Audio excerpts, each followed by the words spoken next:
Dear students, आप सभी को नमस्कार और साथ ही Naveen Subodh senior secondary school Khedli के डिजिटल प्लेटफॉर्म पर आप सभी का स्वागत है। जैसा कि आप देख रहे हैं, अब तक अपन अवकलन ही पढ़ रहे हैं। अवकलन में अपन ने स्टार्टिंग में कंटिन्यूटी एंड डिफरेंशिएबिलिटी, उसके बाद स्पष्ट फलन अपन ने अवकलन पढ़ा था, फिर स्पष्ट और अस्पष्ट पढ़े थे, फिर अपन ने एक्सपोनेंशियल और लॉगरिथम वाले पढ़े थे, और अब अपने पास एक्सपोनेंशियल और लॉगरिथम के बाद एक प्राचलिक आ रहे हैं। तो आप अवकलन ऐसे फलन जिनमें प्राचल मौजूद हों, तो अब आप कहोगे सर ये प्राचल क्या चीज़ है? तो एक नया पैरामीटर है जिसमें अपने पास कई बार दो फलनों के मध्य में डायरेक्ट कोई रिलेशन नहीं होता है।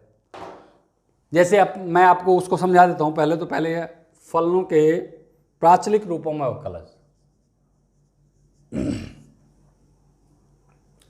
फलनों के प्राचलिक रूप में अवकलन। तो देखो, अब इसमें आप तो बाकी सारी चीज़ें आपके समझ में आ रही होंगी कि फलन है, अरूप, अवकलन, ये सारी चीज़ें। लेकिन ये जो पॉइंट है प्राचलिक, तो प्राचलिक का मतलब क्या है यहाँ पे? कि कई अब तक अपन ने सवाल जो कर रहे थे, तो आप देख रहे थे या तो आपको ये ऐसे कह रहा था कि साइन x² + 5 का x के सापेक्ष अवकलन करो, या तो वो ऐसे कह रहा था या y = कुछ भी x² + xy + 5, इस तरह की कोई इक्वेशन दे रहा था और फिर आपसे अवकलन वो करवा रहा था, जिसमें अपन dy/dx ज्ञात कर रहे थे। लेकिन इनमें तो अपन ये देखते हैं कि इसमें तो अपन y खुद मान रहे थे। जहां पे वो डायरेक्ट कह रहा था वहां पे तो अपन खुद y मान रहे थे। कईयों में वो y खुद दे रहा था और अपन से कह रहा था dy/dx का मान ज्ञात कीजिए। तो यहां पे अपन देख रहे हैं कि x और y में डायरेक्ट रिलेशन निकल रहे थे। लेकिन अब यहां से आगे x और y में जो फलन हैं उनके डायरेक्ट आपस में रिलेशन नहीं हो। यानी कैसे? जैसे x बराबर, मैं एग्जांपल से समझा रहा हूं, x बराबर उसने दे दिया अपने को sin थीटा और y = उसने दे दिया cos थीटा, और हमसे पूछता है कि वो भाई dy/dx ज्ञात करो। क्या कह रहा है? dy/dx ज्ञात करो, और फलन ये दे रखे हैं, देखो ध्यान से, ये रहे। अब बताओ कि क्या इनसे अपन डायरेक्ट ऐसे कैसे dy/dx ज्ञात कर लेंगे? नहीं ज्ञात कर पाएंगे। तो इन दोनों को एक पैरामीटर, जिसको अपन प्राचल बोल रहे हैं, क्या बोल रहे हैं? प्राचल, और हिंदी इंग्लिश में बोलेंगे उसको पैरामीटर। एक पैरामीटर ऐसा है जो इन दोनों को आपस में कनेक्ट कर रहा है, और वो है थीटा। क्या है? थीटा। तो ये जो थीटा है, ये थीटा हमारा क्या कहलाएगा? प्राचल कहलाएगा, पैरामीटर कहलाएगा। अब ये जरूरी नहीं है थीटा ही हो, ये टी भी हो सकता है, और इसके अलावा कुछ और भी। जैसे अपने पास x = at² दे दिया, y = 2at, तो दोनों x और y दोनों वैल्यूज अलग अलग हैं, लेकिन इन दोनों को एक वैल्यू ऐसी है, कौन? t। वो t है अपने पास, ये इसका पैरामीटर कहलाएगा, प्राचल कहलाएगा। तो ये t के द्वारा या थीटा के द्वारा दोनों के दोनों कनेक्ट हैं। तो इनकी सहायता लेते हुए अपन dy/dx का मान ज्ञात कर सकते हैं। आप कहोगे सर ऐसे कैसे कर लेंगे? तो उसके लिए देखो, जिससे अपन इस पे आ जाते हैं, इन दोनों में कॉमन कौन है भाई? थीटा। अब तक आप लोग जो अवकलन करते आ रहे थे वो x के सापेक्ष करते आ रहे थे। जितने भी सवालों में किया है वो किसके सापेक्ष? x के सापेक्ष। लेकिन अब अपन जो कॉमन पैरामीटर है उसके सापेक्ष अवकलन करेंगे। तो देखो, x में अपन करेंगे तो ये dx/d थीटा आ जाएगा, थीटा के सापेक्ष। किसके सापेक्ष? थीटा के सापेक्ष। और y में जब करोगे तो वो dy/d थीटा आ जाएगा। देखा, वो सवाल, वो क्वेश्चन में ज्यादा क्लियर समझ में आ जाएगा, मैं थोड़ा सा बता रहा हूं भाई। कोई भी, जैसे अपने पास p है, इसका अपन x के सापेक्ष अवकलन करते हैं तो अपन लिखते हैं dp/dx। देखो ध्यान से, p का x के सापेक्ष अवकलन लिखोगे तो क्या लिखोगे? dp/ dx, और इसी p का y के सापेक्ष करोगे तो dp अपॉन dy, और इसी p का थीटा के सापेक्ष करोगे तो dp अपॉन d थीटा। अच्छा, अब यहां पे अपने पास इन दोनों को कनेक्ट करने वाला पैरामीटर कौन है? Theta.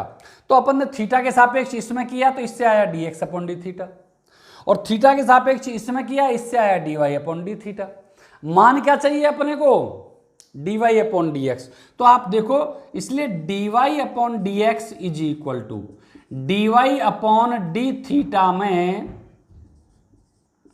dx upon D theta का भाग दे देंगे, तो आप देखोगे डी थीटा कैंसिल हो जाएगा, क्या आ जाएगा? वही dy अपॉन dx आ जाएगा। तो इस प्रकार अपन एक कॉमन पैरामीटर के सापेक्ष अवकलन करके, यहां पे हिंदी में, इंग्लिश में पैरामीटर, हिंदी में प्राचल्या, तो एक कॉमन पैरामीटर के साथ अवकलन करके अपन dy अपॉन dx ज्ञात कर सकते हैं। तो यह अपने को ध्यान रखने की बात है इसमें।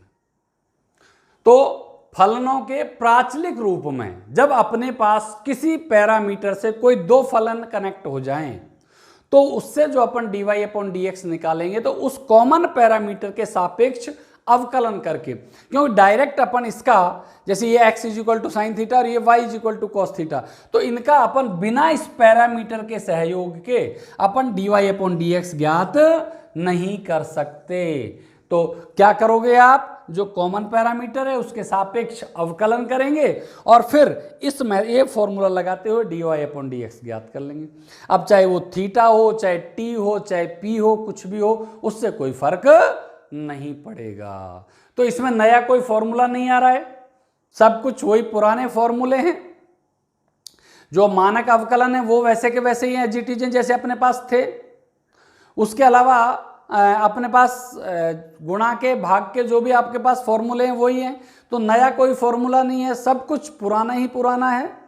तो आपको सिर्फ ये नई जो चीज़ आई है वो एक पैरामीटर आया है, जिसको हम थीटा या टी किसके रूप में भी वो आ सकता है, यानी कि वो दो फलनों को कनेक्ट करने वाला एक पैरामीटर है।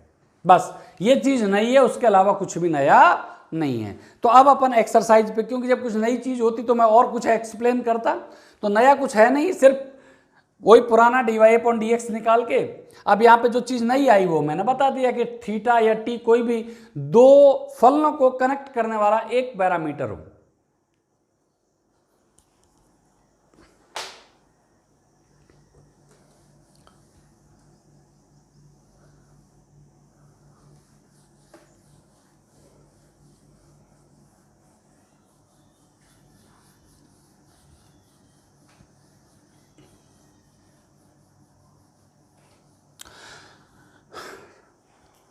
अब आप एक्सरसाइज पे आ जाइए 5.6।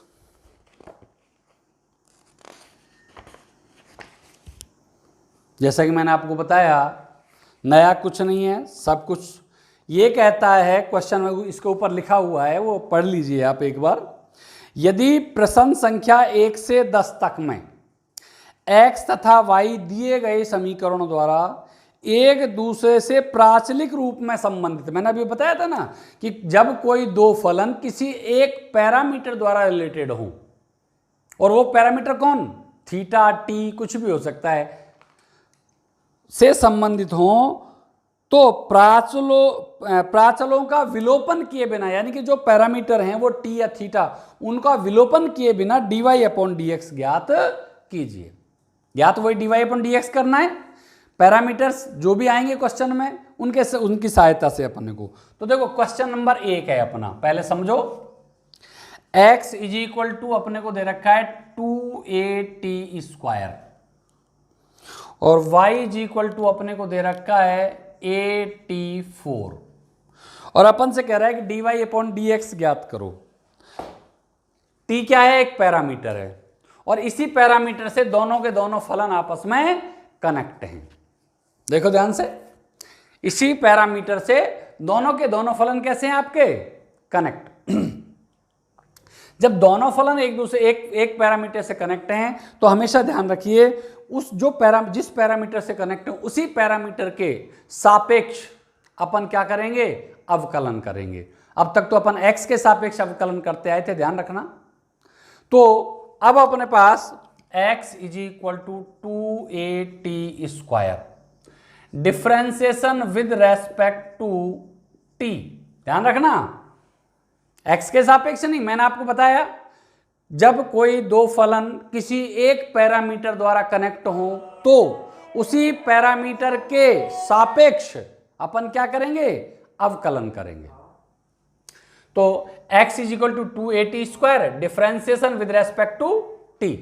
तो देखो differentiation of x is equal to differentiation of 2at square. अपन यहां देखते हैं कि अपने पास क्यों सापेक्ष t के सापेक्ष कर रहे हैं तो निश्चित रूप से नीचे t आएगा। ये गड़बड़ मत कर देना, कई बार भूल से अपन कर रहे हैं क्योंकि x अपने उसमें फ्लो में ज्यादा होता है, तो ऐसा मत कर देना। तो अब देखो x का करेंगे तो जैसे dx अपॉन dt, जैसे उसमें अपने पास उसका होता था ना y का dy अपॉन dx, तो ऐसे dx अपॉन dt। अच्छा अब यहां पे देखो 2a तो है अपना कांस्टेंट, तो इसका तो कुछ होगा नहीं, टी स्क्वायर का वही x की पावर n से 2 आ गया जाएगा t की पावर 2 - 1, और जैसे वहां पे x का 1 होता था यहाँ पे t का 1 हो जाएगा, इसलिए आपको वो लिखने की कोई जरूरत नहीं है। यानी कि dx अपॉन dt का मान अपने पास 2 दूनी 4a और ये बचेगा 2 में से 1 गया तो t। ये मैं शुरू का सवाल है इसलिए मैंने ये पावर घटा के लिखाई है, वरना ऐसे सवाल अपन काफी कर चुके हैं, इसलिए इतना लिखाने की कोई जरूरत नहीं है। टी स्क्वायर का अवकलन 2t होता है, बस इतना तो आप सभी जानते हो। ये तो हो गया dx। अब तथा दूसरा फलन ले लेते हैं y इज इक्वल टू 84 84। अब वही differentiation with respect to t, dy upon dt is equal to, a तो कांस्टेंट है, ऐसे मैंने दोनों में अलग अलग लिख रहा हूं, जो आपको अच्छा तरीका लगे। इसमें तो मैंने d अपॉन dt पूरे के आगे लगा दिया क्योंकि वैसे कांस्टेंट का कोई अवकलन नहीं होता है। इसमें मैंने कांस्टेंट को पहले लिख दिया, t को बाद में लिख दिया। चाहो तो आप इसमें भी ऐसा कर सकते हो, क्योंकि कांस्टेंट यदि किसी वेरिएबल के गुणा में है तो उसका उस पर कोई फर्क नहीं पड़ता है। तो अपने पास क्या आ जाएगा, ये dy upon D T is equal to A, और ये इसका हो जाएगा 4t3। क्या हो जाएगा, 4t3। तो आप देख रहे हो dy upon D T is equal to 4at3। dx upon D T अपन ने निकाल दिया, dy अपॉन डी टी अपन ने निकाल दिया, लेकिन आपसे पूछ क्या रहा है, वो dy अपॉन dx ज्ञात करो। इसलिए dy upon d x is equal to dy upon D t upon dx upon dt। मैं ये बराबर में लिख रहा हूं, इसका मतलब ये नहीं है ये जो बीच में डंडा लग रहा है ना, ये अपॉन कोई दर्शाता है, वो मैं इसलिए लिख रहा हूं क्योंकि आप ऐसे लिखोगे dy upon D t upon dx upon dt, तो ये थोड़ा सा बड़ा हो जाएगा। वैसे आपकी मर्जी है, मैंने दोनों चीजें आपको स्पष्ट कर दी। ऐसे लिखो चाहे ऐसे लिखो, अब ऐसे लिखोगे तो वो इसी उसमें आ जाएगा, ये थोड़ा बड़ा हो जाएगा, बात एक ही है। आप देखोगे dt dt कैंसिल, ये तो जानते हो आप सभी, dt dt कैंसिल, तो क्या बचेगा, वही dy अपॉन dx बचेगा। अब dy अपॉन dt का वैल्यू क्या है अपने पास, 4at3, और dx अपॉन dt की वैल्यू क्या है, 480। देखो ध्यान से, dy अपॉन dt की वैल्यू 480³ और dx अपॉन dt की वैल्यू 480। 4a से तो 4a कैंसिल हो गया, और एक t से एक t इसमें कट जाएगा तो t स्क्वायर बच जाएगा। क्या बच जाएगा, t स्क्वायर। यही आपका आंसर है। देखो ध्यान से, एक बार दोबारा मैं आपको रिपीट कर देता हूं, बिल्कुल सरल है। आप देख रहे हो कि यहाँ पे दो फलन है, x is equal to 2at square और y इज इक्वल टू 84। दो अपने पास फंक्शंस अपने को दे रखे हैं, और ये दोनों फलन मैंने जैसा अभी थोड़ी देर पहले बताया प्राचलिक रूप में। तो प्राचल क्या है, पैरामीटर, इंग्लिश में अपन पैरामीटर। ये दो फलन जब आपस में जुड़े नहीं है, आपस में एक दूसरे रिलेटेड नहीं है, लेकिन यहाँ हम देखते हैं कि ये दोनों में t जरूर मौजूद है, t कॉमन रूप से मौजूद है। तो इसका मतलब t है इन दोनों फलनों के लिए एक सेतु का, ब्रिज का काम करेगा। तो उसको अपन क्या कहेंगे कि भाई ये इन दोनों के लिए कॉमन पैरामीटर हो गया। इन दोनों के लिए क्या हो गया? Common parameter. तो अपन क्या करें, जो ये कॉमन पैरामीटर है इसी के सापेक्ष अपन क्या कर देंगे? अवकलन कर देंगे। तो x is equal to 2at square, differentiation with respect to t, differentiation of x with respect to t, differentiation of 2at square, dx upon dt, 2a constant है इसको, और t स्क्वायर का 2t लिख दो डायरेक्ट। मैंने वैसे थोड़ा सा बढ़ा दिया इसको, क्या लिख देंगे अपन? 2t, गुणा कर लो, 2 दूनी 4, 4at, ये dx अपॉन dt का मान आ गया। अब y इज इक्वल टू 84, वही differentiation with respect to t, dy upon dt, a t4 का है, अवकलन करेंगे 4t क्यूब, तो ये आपके पास 4at क्यूब आ गया। लेकिन मान हमें किसका चाहिए? dy अपॉन dx का, और dy अपॉन dx का फॉर्मूला होता है dy upon dx is equal to dy upon dt upon dx upon dt। ये इसका फॉर्मूला है dy अपॉन dx ज्ञात करने का, जब अपने पास कोई दो फलन एक पैरामीटर से रिलेटेड हो। तो अब dy अपॉन dt का मान 4at cube, dx upon dt का मान 4at, 4a कैंसिल, एक t से एक t कैंसिल, बच गया t स्क्वायर। यही हमसे पूछा है कि भाई dy अपॉन dx ज्ञात करो, जो कि अपन ने ज्ञात कर दिया। देखो ध्यान से, किसी तरह का कोई कंफ्यूजन रहे तो आप मुझे कॉल करके पूछ सकते हो। अगला क्वेश्चन देखो, एक दो क्वेश्चन करोगे रेगुलर तो आपको समझ में और अच्छी तरह से आ जाएगा।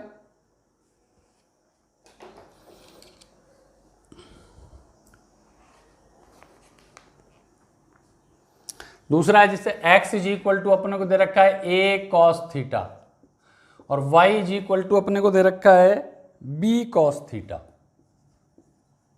देखो ध्यान से, दोनों के दोनों फलन एक पैरामीटर है थीटा, दोनों के दोनों फलन एक पैरामीटर है थीटा, उससे एक दूसरे से कनेक्ट हैं।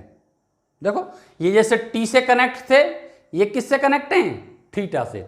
तो अपन अवकलन किसके सापेक्ष करेंगे? अब थीटा के सापेक्ष करेंगे। x is equal to a cos theta, differentiation with respect to theta. अब दिमाग में से वो जो बार बार x के सापेक्ष अपन अवकलन कर रहे थे ना, वो चीजें अब धीरे धीरे धीरे धीरे रिमूव करते रहो, क्योंकि अब अपने पास अपन अकॉर्डिंग टू क्वेश्चन, जैसा क्वेश्चन चाहेगा उसके सापेक्ष अवकलन करेंगे। वहां भी वो करते तो ऐसे ही थे, लेकिन वो उसमें अब तक 5.5 तक सारे अवकलन x के सापेक्ष थे। अच्छा, x is equal to a cos theta, differentiation with respect to theta. अब देखो dx upon D theta is equal to a constant है, डिफरेंशिएशन ऑफ cos थीटा। तो अपने पास क्या आ गया? dx upon D theta is equal to a, और cos थीटा का अवकलन माइनस साइन थीटा। एक थोड़ी सी चीज ये भी ध्यान रखना, कई बार क्या कर देते हो आप, बिना कोष्टक के a माइनस साइन थीटा लिख देते हो, जो कि गलत माना जाएगा, क्योंकि a into minus sine theta है। तो ये अपने पास आ जाएगा माइनस a साइन थीटा। ये आपका dx अपॉन, देखो ये गड़बड़ी हो गई अभी, ध्यान से देखना, ये गड़बड़ी हुई है अभी, यहां पे अपन थीटा के सापेक्ष कर रहे हैं, क्योंकि अब जैसे जैसे अपन इन वैल्यूज को उसके अकॉर्डिंग करेंगे तो वहां पे अपन जैसे x के सापेक्ष कर रहे हैं तो कई बार x लिख जाएंगे, थीटा के सापेक्ष कर रहे हैं t लिख दिया। तो वास्तव में इस चीज पे थोड़ा सा गहराई से ध्यान रखना है, dx अपॉन डी थीटा। तथा अब दूसरा पैरामीटर वो फलन y is equal to b cos theta. तो अब अपने पास वही differentiation with respect to theta, dy upon D theta is equal to b differentiation of cos theta, dy upon D theta is equal to minus b sine theta. देखो अब थोड़ा थोड़ा सा आप ऐसे भी, क्योंकि ये छोटी छोटी चीजें हैं भाई, अपन cos थीटा का माइनस होता है, अपन ने डायरेक्ट उसको माइनस आगे लिख दिया b साइन थीटा। लेकिन मान किसका पूछ रहा है अपन से? dy अपॉन dx का। तो अब अपन इसलिए dy upon d x is equal to dy upon D theta upon dx upon D theta. Value रख दो भाई, dy अपॉन डी थीटा का मान माइनस का b साइन थीटा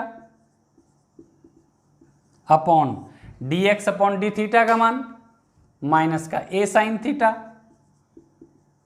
आप देखते हो माइनस से माइनस कैंसिल, साइन से sine cancel, implies dy upon d x is equal to b upon a। यही हमारा आंसर है dy अपॉन डी एक्स का।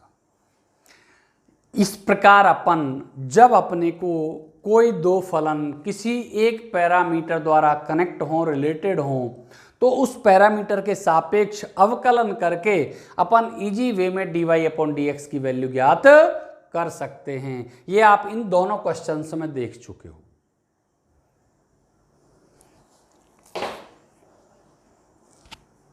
नोट कर लीजिए। अब मैं आपको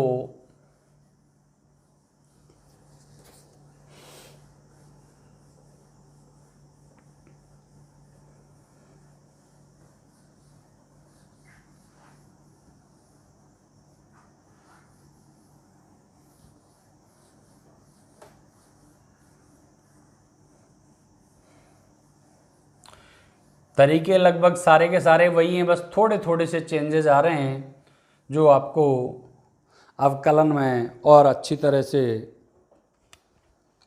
पारंगत करेंगे, ट्रेंड करेंगे। अब अपन क्वेश्चन नंबर 3 मैं आप लोगों के लिए छोड़ता हूँ। x बराबर साइन टी है और y is equal to cos 2t है। ये आप करने की कोशिश करना क्योंकि थोड़ा सरल सा ही है। और क्वेश्चन नंबर 4 मैं आपको करवाता हूँ। है तो ये भी सरल, लेकिन मैं ज़्यादा नहीं छोड़ूंगा। x is equal to 4t और y is equal to 4 upon t. तो देखो x is equal to 4t, दोनों में पैरामीटर कौन है भाई? t है। तो क्या करेंगे अपन? t के सापेक्ष अवकलन, differentiation with respect to t, dx upon dt 4 differentiation of t। t के सापेक्ष t का अवकलन आप जानते हो 1 होता है। जैसे x के सापेक्ष x का अवकलन 1 होता है, ऐसे ही t के सापेक्ष t का अवकलन 1 होता है। तो अपने पास dx अपॉन dt का मान क्या आ गया? 4। सरल है बिल्कुल, थोड़ा सा ध्यान दीजिए। हाँ, एक क्वेश्चन जरूर इसमें है ठीक ठाक सा, उस पर आपको जरूर थोड़ा ध्यान रखना पड़ेगा। y is equal to 4 upon T, वही differentiation with respect to t, dy upon D T is equal to 4 differentiation of 1 upon T, dy upon D T is equal to, जैसा कि मैंने आपको बताया 1 अपॉन एक्स का अवकलन मैंने आपको एज ए फॉर्मूला डायरेक्ट लिखाया हुआ है। वैसे x की पावर n से आता है। 1 अपॉन टी का अवकलन होता है -1 upon T square. 1 upon x का होता है ना -1 अपॉन, तो t का क्या हो जाएगा? -1 अपॉन टी स्क्वायर। इसका मतलब ये अपने पास क्या आ गया? -4 अपॉन टी स्क्वायर। देखो ध्यान से, dx अपॉन dt का मान 4, dy अपॉन dt का मान -4 अपॉन टी स्क्वायर। चाहिए क्या? dy अपॉन dx, इसलिए dy अपॉन dx इसका फॉर्मूला लगा दो भाई, dy upon dt upon dx upon dt। मान रख दो भाई, dy अपॉन dt की वैल्यू क्या है? -4 upon T square, -4 upon T square upon, और dx अपॉन dt की 4। अच्छा, आप सभी जानते हो 12th क्लास के स्टूडेंट हो कि जब ऊपर भिन्न होती है, जैसे मैं आपको थोड़ा सा 3 अपॉन 5 और अपॉन में 2, इसमें अपन देख रहे हैं भिन्न कौन है? ऊपर की है और नीचे सिंगल है, तो आपको पता होना चाहिए इसका मान 3 अपॉन नीचे वाले आपस में गुणा हो जाएंगे। क्योंकि कई बच्चों ने ये कई बार कहा था कि सर ऐसा कैसे, तो ये इस तरह अपने पास, क्योंकि इसको अपन 2 अपॉन 1 मानेंगे। क्या मानेंगे? 2 अपॉन 1। तो ये अपने पास क्या हो जाएगा? 3 अपॉन 5 इंटू जब मल्टीप्लाइड करते हैं तो उल्टा हो जाता है 1 अपॉन 2, वो दर्शाते नहीं।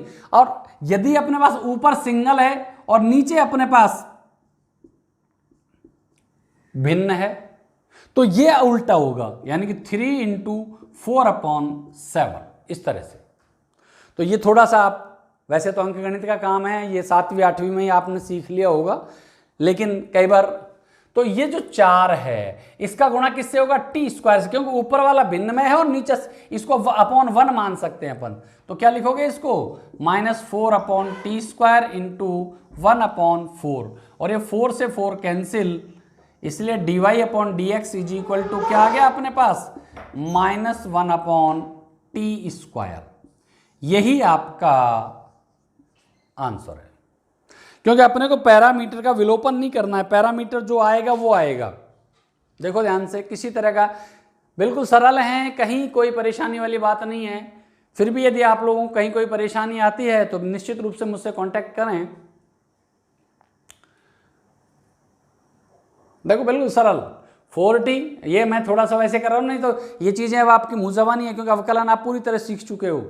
4 × 1 4/t², 1/t का -1/t², इसमें भाग दे दिया अपन ने। अगले क्वेश्चन पे आ जाए, चलो भाई। क्वेश्चन नंबर 5,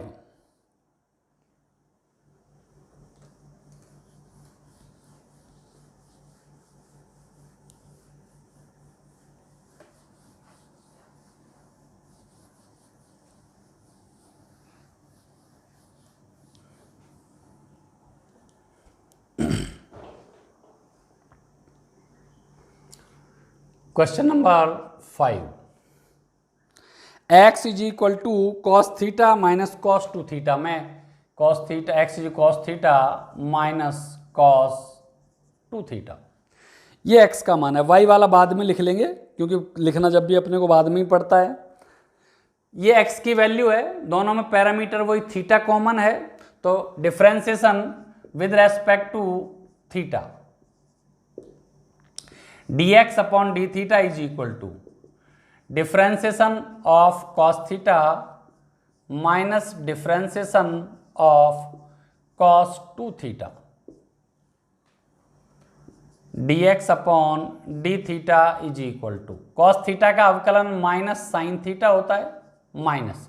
ध्यान से देखो, अब फिर दोबारा अपने पास इसको आप cos थीटा पढ़ोगे, cos 2 थीटा नहीं पढ़ोगे, क्या पढ़ोगे, cos थीटा, और cos थीटा का अवकलन होता है माइनस साइन थीटा, लेकिन थीटा की जगह क्या है, 2 थीटा, और जब वो थीटा नहीं है तो निश्चित रूप से आपको उसका अवकलन करना पड़ेगा। याद करो, जब अपने पास sin 2x या cos 2x होता है तो अपन क्या करते हैं, cos 2x का तो माइनस sin 2x करते हैं, लेकिन फिर बाद में अपने को 2x का अवकलन भी करना पड़ता है। तो वही स्थिति यहां पे हो गई, cos 2 थीटा का माइनस साइन 2 थीटा, लेकिन थीटा क्योंकि आप किसके सापेक्ष कर रहे हैं, थीटा के, तो differentiation of 2 theta minus sine theta minus minus plus sign 2 theta, और 2 और थीटा का अवकलन एक होता है, ये तो आप सब जानते हैं। जैसे x का x के सापेक्ष करते हैं तो x का अवकलन एक होता है, तो थीटा के सापेक्ष कर रहे हैं तो थीटा का अवकलन एक होगा। तो dx/d theta is equal to minus sine theta plus 2 sine 2 theta plus 2 sine 2 theta, ये आपके पास dx/d थीटा की वैल्यू आ गई। अब तथा दूसरा y इज इक्वल टू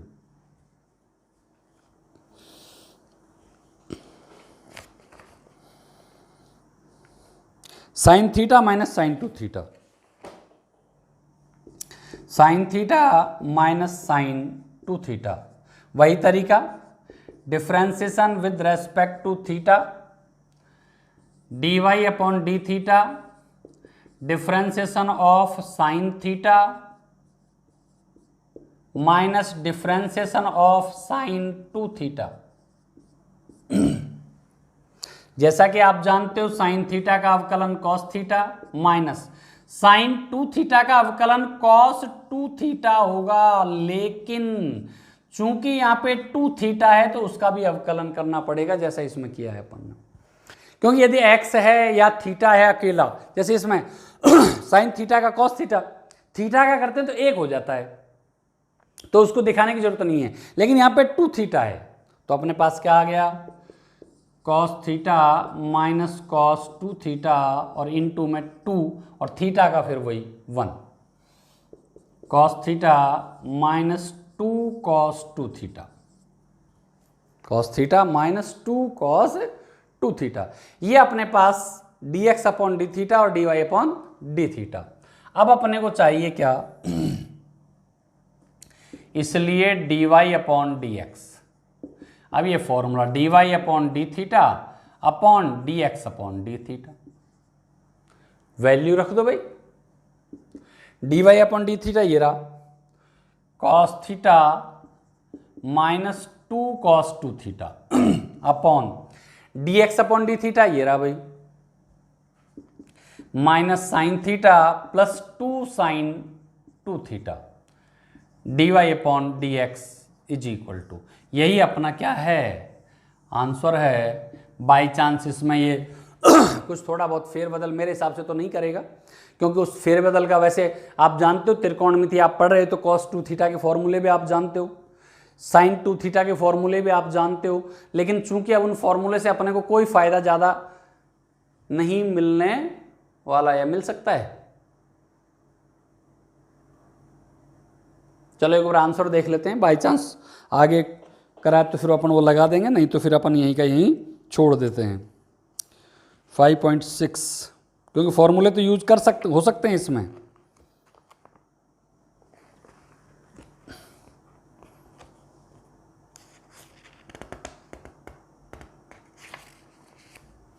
हाँ, इसको ऐसे कैसे ही छोड़ा हुआ है। वैसे आप चाहते तो थोड़ा बहुत इसको आप सॉल्व कर सकते हो, वैसे उससे कोई फ़ायदा नहीं मिलने वाला वैसे, क्योंकि कटेगा।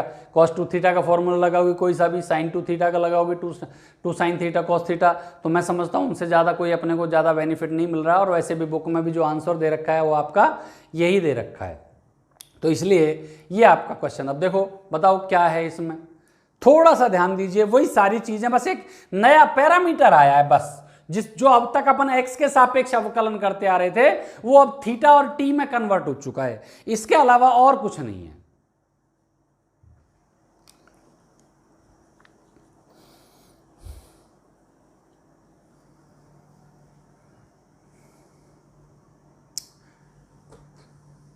मिटा देता हूं, नोट कर लीजिए आप।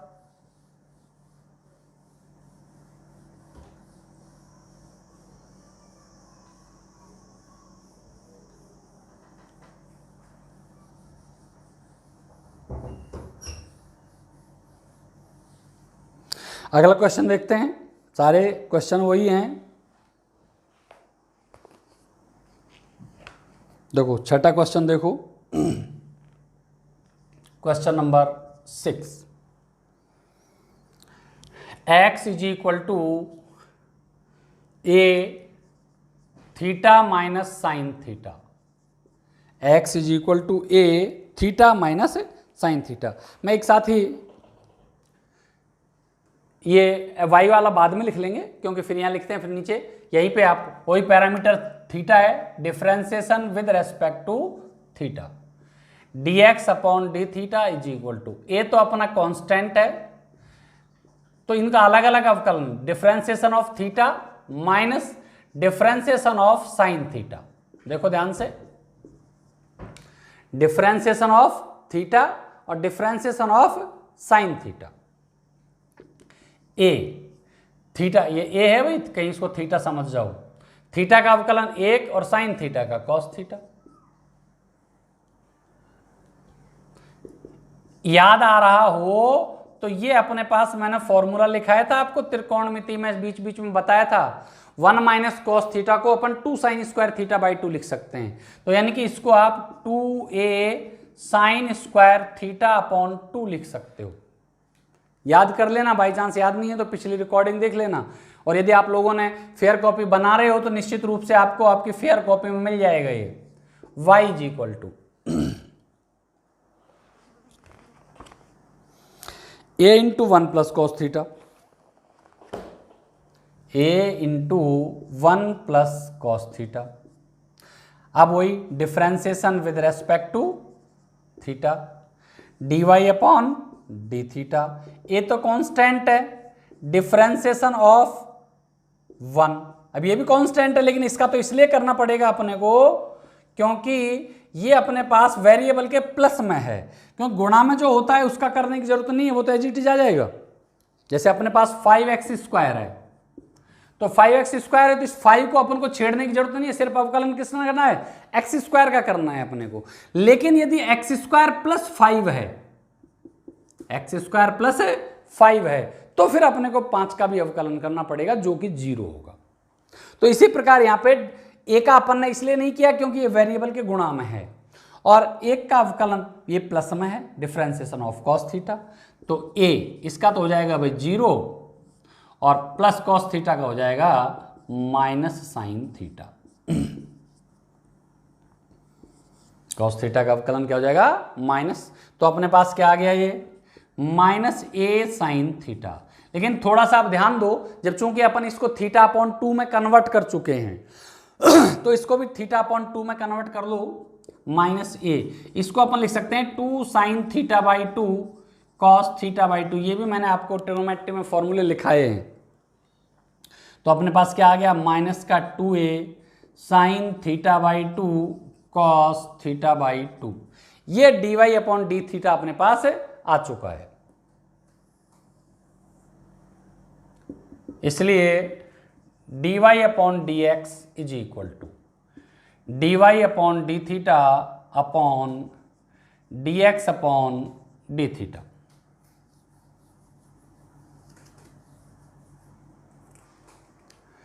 dy/dx is equal to dy/dθ upon dx/dθ। अब dy/dθ की वैल्यू अपने पास minus 2a sine θ/2 cos θ/2 upon, और dx/dθ की 2a साइन स्क्वायर θ/2। तो अपन देखते हैं, देखो 2 से 2 कैंसिल, a से a कैंसिल, और एक साइन से एक साइन कैंसिल, तो अपने पास क्या बच गया, ये माइनस cos θ/2 अपॉन साइन θ/2, जिसको अपन माइनस कॉट θ/2 भी लिख सकते हैं। तो इसलिए dy/dx की जो वैल्यू, क्योंकि पूछ क्या रहा है dy/dx, तो अपने पास ये आ जाएगी माइनस कॉट θ/2। यही आपका आंसर है भाई। देखो ध्यान से, त्रिकोणमिति के फॉर्मूले अपन ने 2 जगह यूज किए हैं। एक तो यहाँ यूज किया है 2 sin² θ/2 होता है इसकी वैल्यू, एक यहाँ यूज किया है साइन थीटा का 2 sin θ/2 cos थीटा। बाकी और अपन ने वही पुराना अपना जो अवकलन का प्रोसीजर है वही अपन ने चालू किया है। तो अब आप ये नोट करें,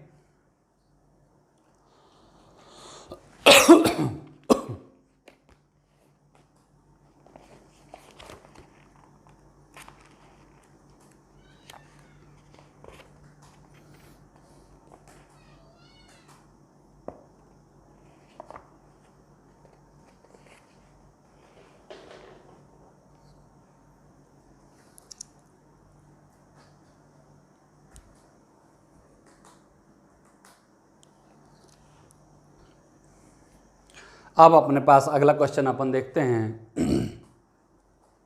क्वेश्चन नंबर 7। ये बस एकमात्र ये क्वेश्चन आपका इस एक्सरसाइज में है जो जिसको अपन सबसे बड़ा कह सकते हैं इस एक्सरसाइज के लिए, और थोड़ा सा टफ भी कह सकते हैं यदि अपन ध्यान नहीं देते हैं तो। ध्यान दे दें तो सरल है, ध्यान नहीं देते हैं तो बिल्कुल निश्चित रूप से इसको अपन, तो अपने पास क्वेश्चन नंबर 7 थोड़ा सा ध्यान दीजिए। ये बोर्ड थोड़ा सा और इधर खिसक सकता है।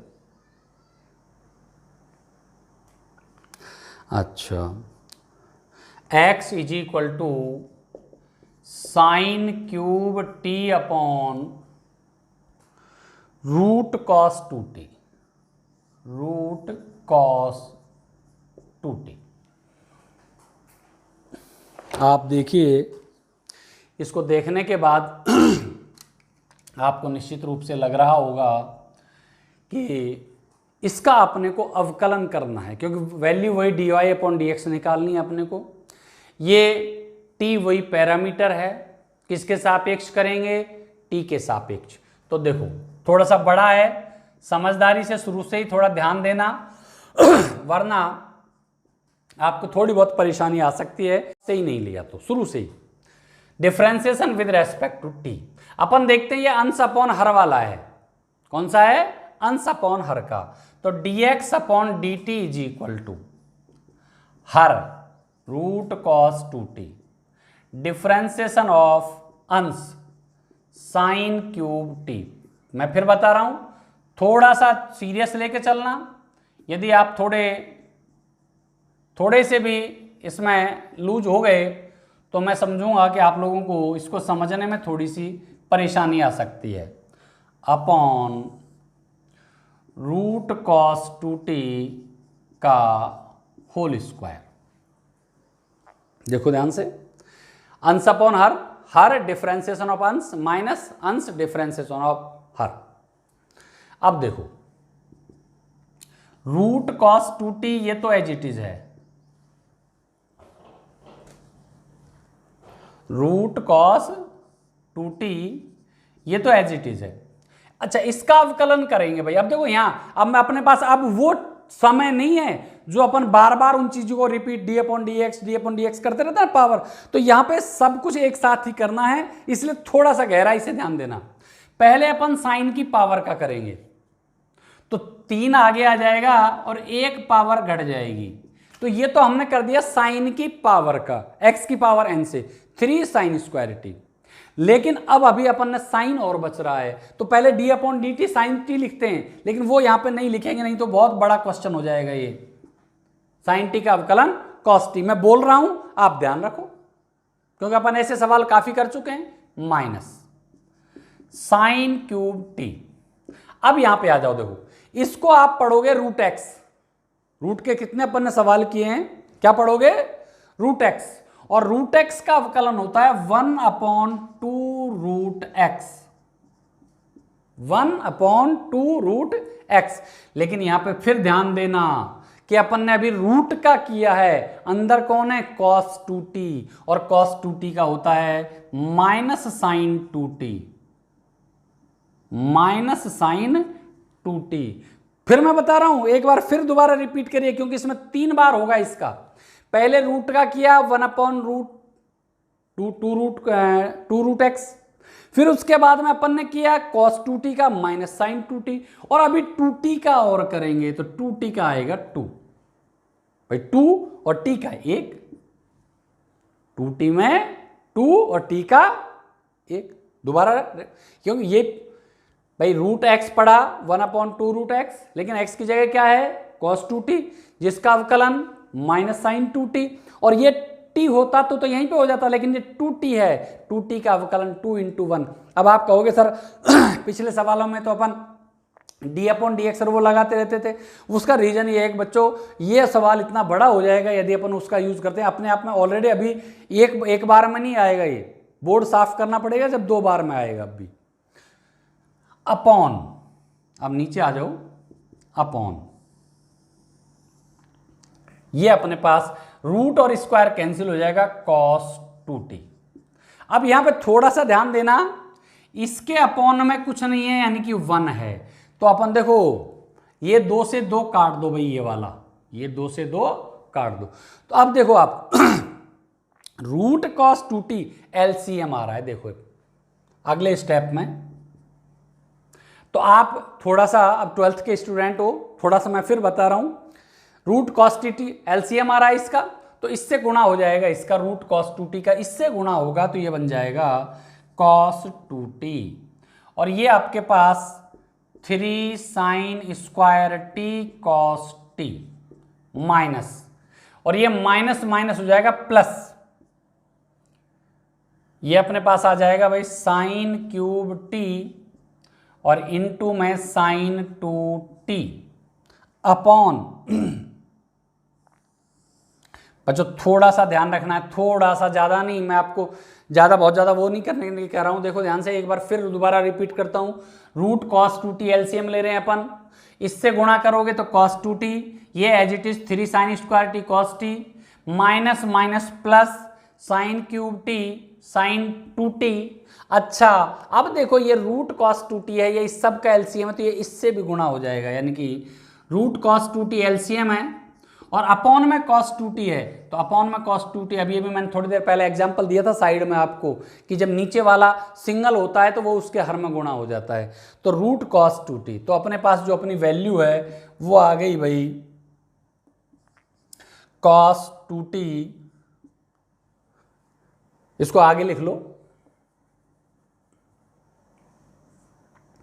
चाहे इनको अपने पास खोल लेते हैं अपन। 3 sine square t cos T, 3 sine square t cos T, और ये आपका आ जाएगा कॉस 2t, और फिर ये अपने पास प्लस साइन क्यूब टी, और ये अपने पास आ जाएगा भाई साइन 2t को खोलना चाहो तो 2 sine t cos t upon नीचे आ जाएगा भाई देखो कॉस 2t और root cos 2t, cos 2t की पावर 3/2। ध्यान से देखना बेटा, ये इसकी पावर 1 मानी जाएगी, इसकी 1/2, तो कॉस 2t की पावर क्या आ जाएगी 3/2।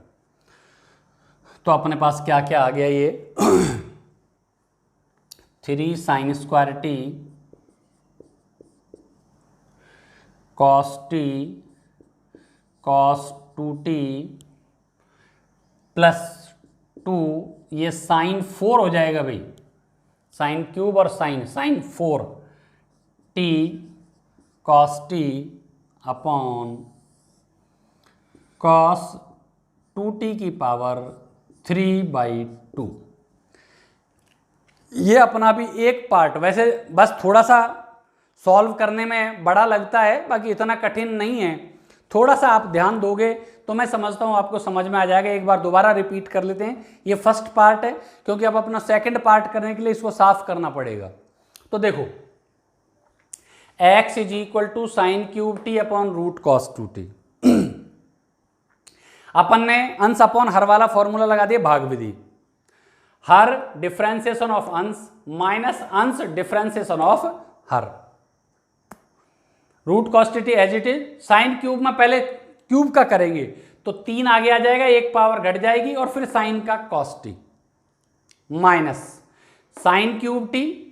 अब ये रूट एक्स का करोगे, रूट एक्स क्या पढ़ेंगे इसको, रूट एक्स 1/2 रूट एक्स, और फिर cos 2t minus sign 2t, और उसके बाद 2t, 2 और t का 1।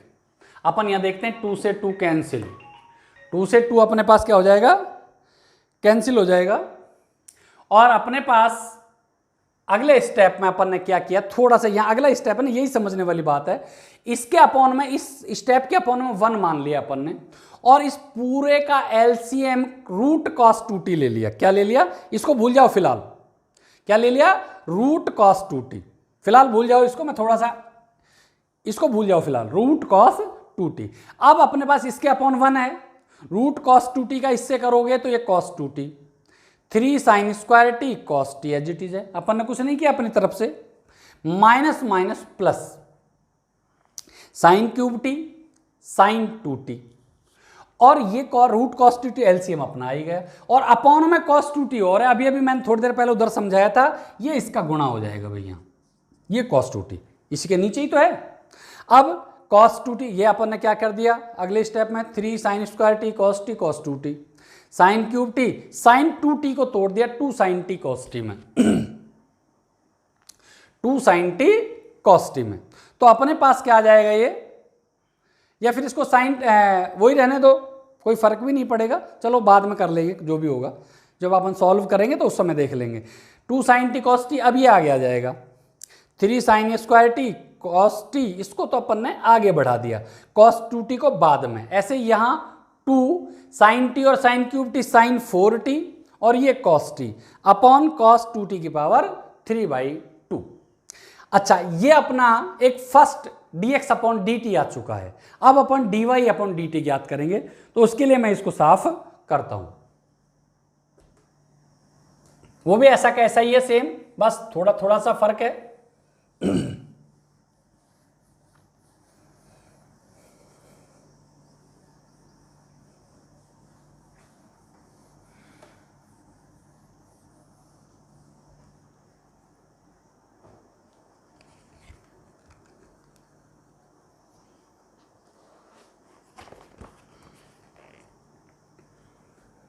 y is equal to cos cube t upon root cos two T, root cos two t. Same procedure, सिर्फ किसका फर्क है, उस समय साइन क्यूब टी था, इस समय क्या है, कॉस क्यूब टी है। तो अब आप देखो differentiation with respect to t, dy upon D t, वही तरीका सेम, हर डिफरेंशिएशन ऑफ अंश माइनस अंश, डिफरेंशिएशन ऑफ हर अपॉन हर का स्क्वायर।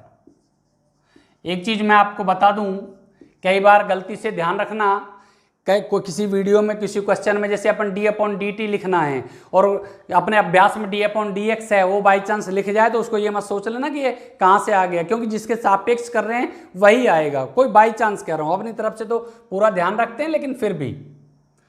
अच्छा अब देखो root cos two t, cos cube t का करेंगे अपन, वही पहले पावर का 3 कॉस स्क्वायर टी, और फिर कॉस टी का करोगे तो माइनस का साइन टी। सेम प्रोसीजर है, नया नहीं है कुछ भी, माइनस कॉस क्यूब टी। अब इसमें फिर वही देखो रूट कॉस टू टी का 1 upon 2 root cos two T, और कॉस टू टी का माइनस साइन टू टी, और फिर टू टी का करोगे तो 2 इंटू 1, सेम प्रोसीजर जैसा पिछला किया है अपन ने, और अपॉन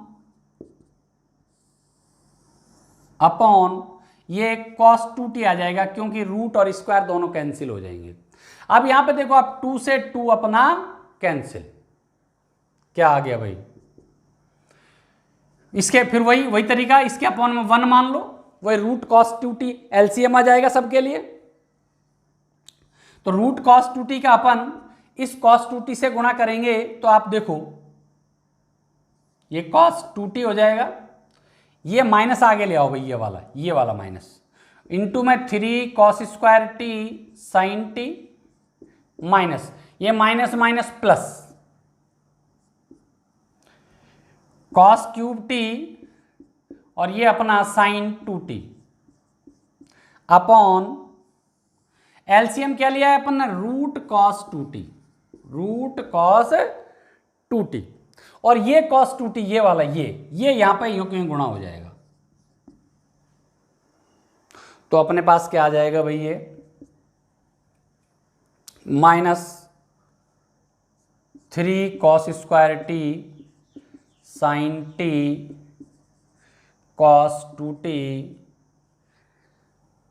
प्लस, इसको आप लिखना चाहो तो कॉस क्यूब टी, ये अपने पास आ गया भाई sine 2 sine t cos t लिख लो, 2 sine t cos t upon नीचे आ जाएगा भाई कॉस टू टी की पावर 3 अपॉन 2। ये इसको मैं गोला लगा रहा हूं भाई, क्योंकि ये अपना पहले का उत्तर है, कहीं तुम इसके साथ इसको उतार लो। तो अब यहां पे इसका हल यहीं पे, ये मैंने गोला लगा दिया, ये पिछले वाले का है, यहां मैं लिख देता हूं dx अपॉन डी टी की वैल्यू है, ये dx अपॉन डी टी का मान है भाई ये। अच्छा इससे अपने पास यहां dy अपॉन डी टी का आ जाएगा, dy upon D t, minus 3 cos square T sine t cos two t plus 2, ये कॉस 4 हो जाएगा भाई, cos 4t sine t upon cos 2t की पावर 3/2। देखो ध्यान से, ये dx अपॉन डी टी निकला, ये अपना dy अपॉन डी टी निकला, लेकिन हमें चाहिए dy अपॉन डी एक्स, तो ये नोट करो एक बार, फिर अपन इसको साफ करके dy अपॉन डी एक्स, ये dy अपॉन डी टी है भाई, dy अपॉन डी टी, ये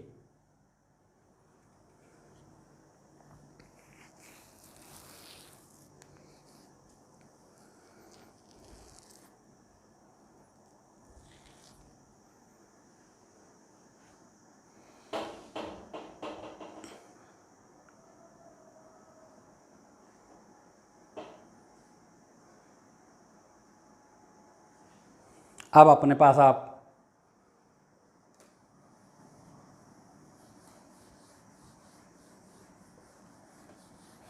ये दोनों छोड़ रहा हूं मैं, ध्यान रखना है इसको उल्टे सीधे मत उतार लेना, जिस तरह मैं लिखा रहा हूं उसी तरह आपको ये उतारना है।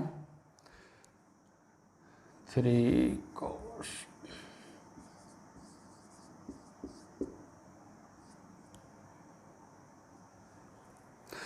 अब अपने को इसलिए dy upon d x is equal to dy upon D t upon d x upon D t. तो देखो अपने पास वैल्यू रख दो भाई dy अपॉन डी टी। एक चीज़ मैं आपको थोड़ा सा आप सहूलियत कर सकते हो क्योंकि बड़ा सवाल है। आप देखोगे जब dy अपॉन डी टी में dx अपॉन डी टी का भाग देंगे तो ये दोनों वैल्यू कट जाएंगी, इसलिए इनको आप मत लिखना, क्योंकि वैसे फिर अब अपॉन में अपॉन लिखेंगे तो बड़ी संख्या हो जाएगी, ये दोनों के दोनों मान कट जाएंगे। इसलिए मैं आपको ये पहले ही बता रहा हूँ कि dy अपॉन डी टी में dx अपॉन डी टी का भाग देंगे, ये कॉमन वैल्यू है अपॉन की, ये कट जाएंगी। तो आप सीधा ये ऊपर वाला मान -3 cos square T sine t cos 2t plus 2 cos की power 4t sine t upon 3 sine square, मैंने वो काट दिया भाई, नहीं लिखे ये दोनों के दोनों, 3 sine square T cos t cos 2t plus 2 sine 4t cos t। अच्छा अब देखो, अब इसमें से अपन क्या कॉमन ले सकते हैं, तो ऊपर देखो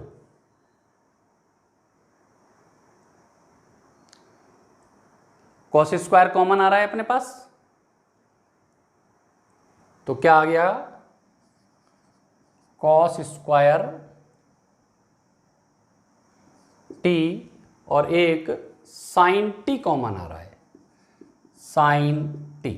तो देखो क्या क्या बचता है अंदर, 3 -3। देखो ध्यान से, cos स्क्वायर टी ले लिया, साइन टी, थोड़ा सा ध्यान देगा ना यहाँ पे, cos स्क्वायर टी ले लिया, साइन टी ले लिया, तो -3 cos 2t बचा यहाँ पे, 3 cos 2t। अच्छा प्लस यहां अपन ने 2 cos स्क्वायर ले लिया तो cos स्क्वायर बच गया, और साइन अपन ने निकाल ही लिया भाई।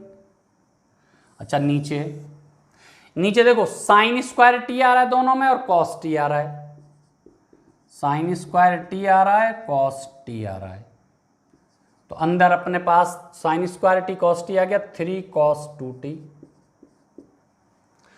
अच्छा और ये अपने पास बच गया भाई साइन स्क्वायर बचा, तो प्लस का 2 साइन स्क्वायर टी।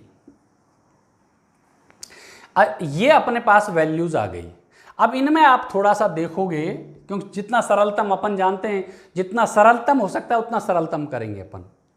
एक साइन से एक साइन कट गया, एक कॉस से एक कॉस कट गया, तो ऊपर तो बच गया भाई कॉस टी, भाई एक कॉस से एक कॉस, तो ऊपर बच गया कॉस टी, एक साइन से एक साइन।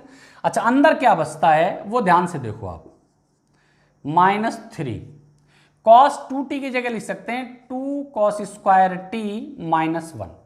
देखो ध्यान से, cos 2t की जगह 2 cos square T -1 plus 2 cos square T upon, नीचे देखो भाई, नीचे अपने पास एक साइन से एक साइन कैंसिल हो गया, कॉस कैंसिल हो गया, तो साइन टी बचा। अच्छा इसमें अपने पास 3 कॉस में, इसमें साइन वाला लगा दो, 1 - 2 साइन स्क्वायर टी प्लस, उसका रीजन आपको दिख रहा है स्पष्ट कि ऊपर अपने पास कॉस स्क्वायर टी थी इसलिए कॉस का लगाया अपन ने, नीचे अपने पास साइन स्क्वायर है इसलिए साइन का लगा दिया अपन ने। अब देखो अब क्या बचता है अपने पास इसमें,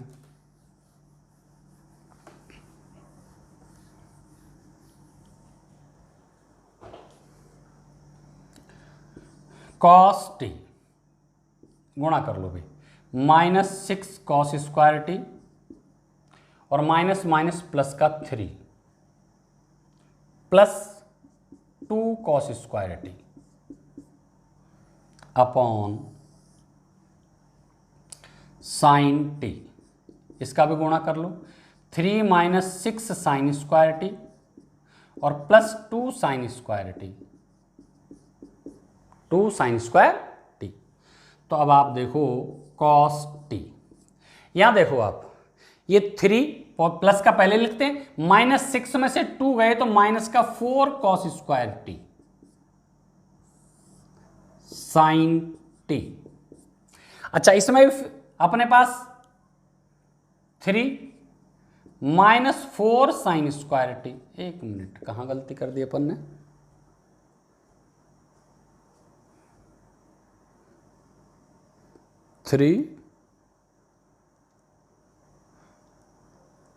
हाँ सही है, कहीं गलती नहीं है, वो मेरे दिमाग में। अच्छा ठीक है, ये अपने पास ये वैल्यू हो गई। अब आप क्या करोगे, कॉस का अंदर गुणा कर दो भाई, 3 cos t minus 4 cos cube t upon 3 sine T minus 4 sine cube t. आपको याद आ रहा होगा, यदि आपने त्रिकोणमिति के फॉर्मूले पढ़े हैं तो ऊपर यदि माइनस कॉमन लें तो ये 4 cos cube T minus 3 cos T बन जाता है, जो कॉस 3 थीटा का फॉर्मूला है, याद करो। और नीचे sine 3 sine T minus 4 sine cube t, ये अपने पास साइन 3 थीटा का फॉर्मूला है, minus cos 3 theta upon sine 3 theta. Theta की जगह क्या है, टी। याद करो ये फॉर्मूले, आपको मैं यहां पे लिख देता हूं, याद नहीं हो तो। cos 3x is equal to 4 cos cube x minus 3 cos x और sine 3x is equal to 3 sine x minus 4 sine cube x। तो अब अपने पास इसको अपन लिख सकते हैं माइनस का cot 3t, ये आपका dy अपॉन dx है। हाँ, इसको एक जगह जरूर थोड़ा सा अपन शॉर्ट कर सकते थे, यदि अपन यहां पे जो अपन ने साइन 2t को चेंज किया था, किसको, साइन 2t को 2 साइन टी कॉस टी में चेंज किया था, तो वहां पे आप जब घर पे सॉल्व करो तो वहां पे ध्यान रखना उसको चेंज नहीं करोगे तो अंदर ही अपने पास फॉर्मूला बन जाएगा cos A cos B plus minus sine sine B और cos A sine A cos B plus cos A sine B वाला। तो इसलिए उस चीज का विशेष ध्यान रखना, क्योंकि अब यदि मैं उसको रिपीट करता हूं तो ये बहुत बड़ा हो जाएगा अपने आप में। तो आप ऐसे कर सकते हो या फिर उस तरीके से भी साइन 2t को ना तोड़ते हुए भी आप इसको सॉल्व कर सकते हो, नोट करें। इसीलिए मैं आपसे कह रहा था कि ये काफी बड़ा क्वेश्चन है जो आपको आराम से धीरे धीरे तसल्ली से करें। इसी के साथ आप सभी को धन्यवाद।